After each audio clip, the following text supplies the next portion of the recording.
Gayuma, gamit ang iyong laway at kanyang larawan upang hindi kanya ipagpapalit sa iba.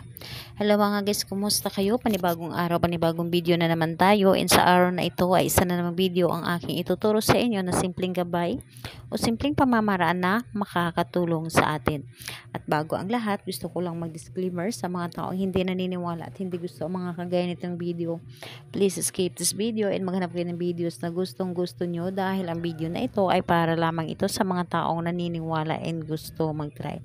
Sa lahat po ng mga nagko-comment po dito sa aking video dito sa loob ng aking channel, mag-iingat sa lahat ng mga nagre-reply sa inyo na dinadala kayo sa kanilang WhatsApp and Imo app upang makaiwas po tayo sa scam.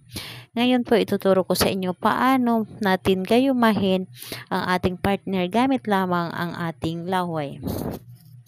Alam nyo ba, ang ating laway ay isa ito sa mabisang ginagamit sa panggagayuma o mabisa itong ginagamit sa ating mga kagustuhan, lalo na sa ating partner. At gawin lamang natin ito sa ating partner lamang at wag natin itong gawin sa mga pang-aagaw. So, ayun po. Ang ihanda lamang natin dito is larawan lamang. And kapag nahanda na yung larawan natin or larawan ng ating target, ang gagamitin mo dito or ang gagawin mo dito is ang inyong sarili. Ihanda mo rin ang inyong sarili. So, lagi ko naman yan sinasabi sa inyo na kapag ihanda ninyo ang inyong sarili, kailangan na buo ang inyong loob sa paggawa nito at kailangan na hindi ka nagdududa at para bang hinihila kayo na gawin ito. At kung ready ka na, pwede mo na itong simulan. Ang gagawin mo lamang dito, napakadali at napakasimple lamang. Dito sa iyong larawan, titigan mo lamang dito or ang kanyang larawan, titigan mo lamang ang kanyang larawan. Yung larawan niya pwede rin po na ID size lamang, basta importante is mukha niya ito. So, larawan na gagamitin mo, titigan mo lamang ito at ipasa mo ang iyong buong pagmamahal. Kailangan na titigan mo siya na may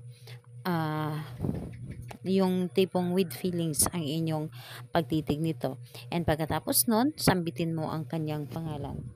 At kumuha ka ng iyong laway at i-cross mo dito sa kanyang pangalan. Tapos sabihin mo, magagayuma kita, mamahalin mo ako ng higit pa sa iyong sarili. Ako lamang ang mamahalin mo at wala nang iba pa. Hindi ka matutukso sa iba at ibubuhos mo ang buo mong pagmamahal dito sa akin.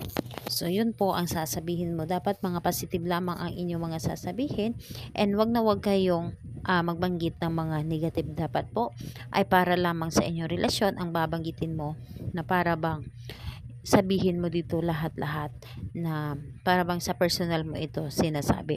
So, ayun po. Kapag napahid mo na dito ang iyong laway sa kanyang larawan o sa kanyang mukha, itago mo ang larawan niya sa ilalim ng inyong unan or di kaya sa loob ng pundan ng inyong unan para hindi ito makita ng iba.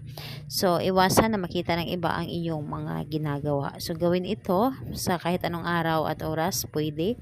Mas mabisa po paggawa nito sa araw ng Tuesday and Friday. And hindi ka makapaghintay ng Tuesday and Friday, pwede naman sa ibang araw. Basta nararamdaman mo na para bang hinihila ka na gawin mo ito. So, ayun po. Salamat po sa inyo. Bye-bye everyone. God bless us all.